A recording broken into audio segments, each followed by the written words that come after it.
नमस्कार, all technical view च्यानलमा हजुरहरूलाई स्वागत छ। आजको भिडियोमा ल्यापटप कसरी सेफ तरिकाले खोल्ने र एचडिडीलाई हटाएर एसएसडी कसरी राख्ने भनेर हजुरहरूलाई देखाएको छु।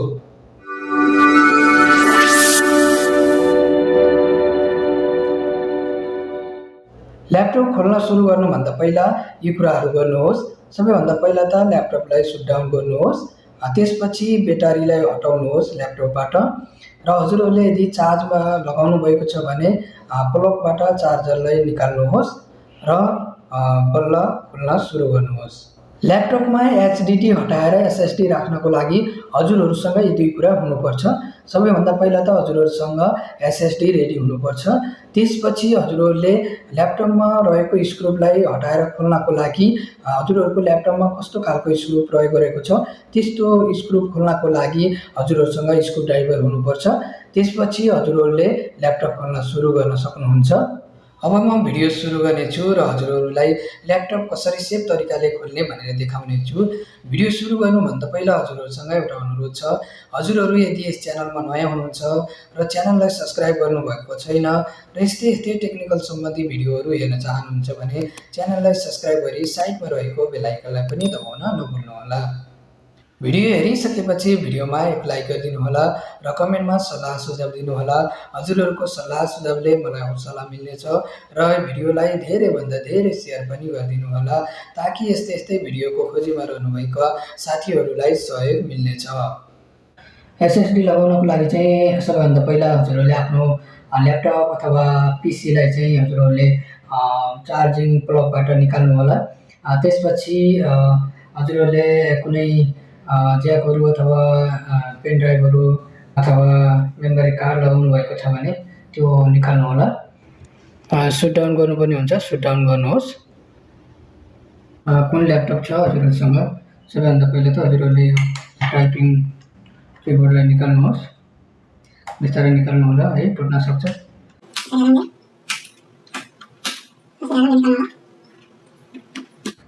यसलाई निकाल्नु पर्ने हुन्छ है। यसलाई निकाल्नको लागि चाहिँ हजुरहरूले यहाँ हेर्नु होला, यस्तो प्रकारको हुन्छ। यसलाई चाहिँ हल्का प्रेस गर्नुभयो भने यहाँ खोलिन्छ अनि यसलाई निकाल्नुहोस् र यसलाई चाहिँ सुरक्षित राख्नु होला अर्को ठाउँमा। यहाँनिर हेर्नु होला स्क्रु लगाएको हुन्छ। हजुरहरूकोमा कतिवटा स्क्रु लगाएको छ खोल्नु होला।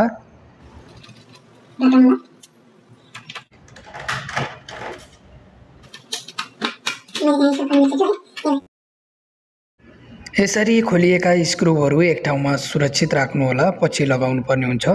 जति पनि वायर यहाँ कनेक्ट छ पहिला यसलाई डिस्कनेक्ट गर्नुपर्ने हुन्छ। बिस्तारै प्रेस यसलाई गरिदिनु होला। यसको पनि बिस्तारै यसरी खोलिदिनु होला। यो सजिलै निस्किने छ है, यहाँ पनि छ है। यसलाई पनि हटाउनु पर्ने हुन्छ। यसलाई पनि हटाउनको लागि यस्तो गर्नु होला। यसको चाहिँ वायर छ, यस्तो गरिदिनु भयो भने निस्किने छ। यसलाई बन्द गरिदिने छु। त्यसपछि यहाँनिर हेर्नु होला, हजुरले आफ्नो ब्याट्रीलाई पहिला निकाल्नु होला। यसरी ब्याक साइडमा हेर्नुहोस् अनि यो ब्याट्री निकालेर आउनुहोस्। त्यसपछि अब यहाँनिर हजुरहरूले स्क्रुहरू देख्न सक्नुहुन्छ। यो स्क्रुहरूलाई खोल्नुपर्ने हुन्छ। हजुरहरूसँग स्क्रुड्राइभरहरू हुनुपर्ने हुन्छ है।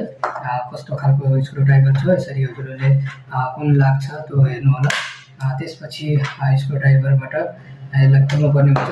यसरी हजुरहरूले खोल्नु होला है, एक एक गरेर खोल्नु होला। चाहिँ एकदमै खोलिसकेपछि स्क्रुलाई सुरक्षित राख्नु होला। स्क्रु पछाडि लगाउनु पर्ने हुन्छ।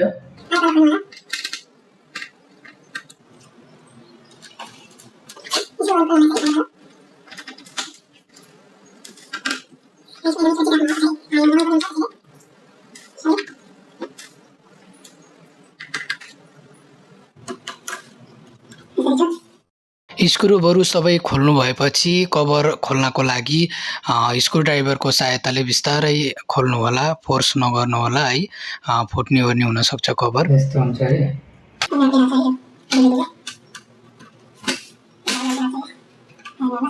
यसरी कभर खोलिसक्नु भएपछि हजुरहरूको ल्यापटपमा एचडिडी कहाँनिर छ हेर्नु होला। मेरो ल्यापटपमा चाहिँ यहाँनिर देखाएको छ है, 7 एचडिडी रहेको छ। यो चाहिँ रहेको छ है मेरो एसएसडी। मैले चाहिँ स्यामसङको लिएर आएको थिएँ। अब यो 250 GB को यो हालमा लगाइरहेको छु। म यो एचडिडीलाई हटाउने छु। एचडिडीलाई हटाउनको लागि पहिला जति पनि स्क्रू लगाएको छन् यसरी खोल्नु होला। अब स्क्रू खुलिसकेको छ है, यो रहेको छ मेरो हार्ड डिस्क। यसलाई पनि स्क्रू खोल्नुपर्ने हुन्छ। यहाँ साइडमा हेर्नु होला स्क्रू यहाँनिर। अब यो स्क्रू खोल्नु होला पहिला। स्क्रू चाहिँ एकदमै जतन गरेर राख्नु होला है, स्क्रू गराउनु हुँदैन। ल्यापटप र यो एचडिडीलाई चाहिँ एउटा वायरले यहाँ कनेक्ट गरेको छ। यो चाहिँ मैले पहिल्यै छुट्याएको भए स्क्रू खोल्नलाई सजिलो हुन्थ्यो। हजुरहरूले यसलाई पहिल्यै छुट्याउनु होला र आरामले स्क्रू खोल्नु होला। यसरी चाहिँ खोल्न सक्नुहुन्छ स्क्रू। यसलाई हटाइदियो भने चाहिँ वायरबाट। अब यो एचडिडीलाई चाहिँ मैले निकाल्ने छु। हजुरहरूले पनि यसरी नै निकाल्नु होला। हजुरहरूले यहाँ देख्न सक्नुहुन्छ यो यस्तो प्रकारको रहेको छ। यो चाहिँ SATA एचडिडी हो। यो वाला यहाँ लगाउने छु है, स्यामसङको एसएसडी। यो रहेको छ स्यामसङको एसएसडी। उल्टो भयो यसरी लगाउनु पर्ने एसएसडी। अब फेरि स्क्रू टाइट गरिदिनु होला।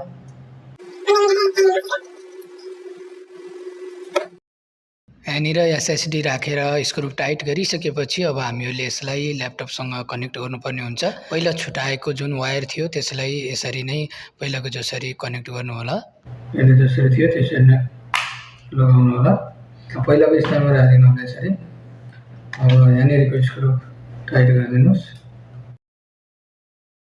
फाइनल्ली मैले यसरी चाहिँ मेरो ल्यापटपमा एसएसडी राखिसकेको छु।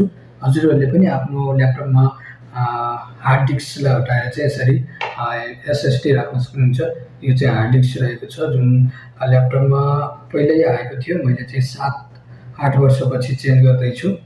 यहाँनिर चाहिँ एसएसडी राख्ने काम सकिएको छ। एसएसडी राख्दैमा ल्यापटप फास्ट चल्दैन। त्यसको लागि चाहिँ हामीहरूले अरू काम गर्नुपर्ने हुन्छ। विन्डोज इन्स्टल गर्नुपर्ने हुन्छ एसएसडीमा।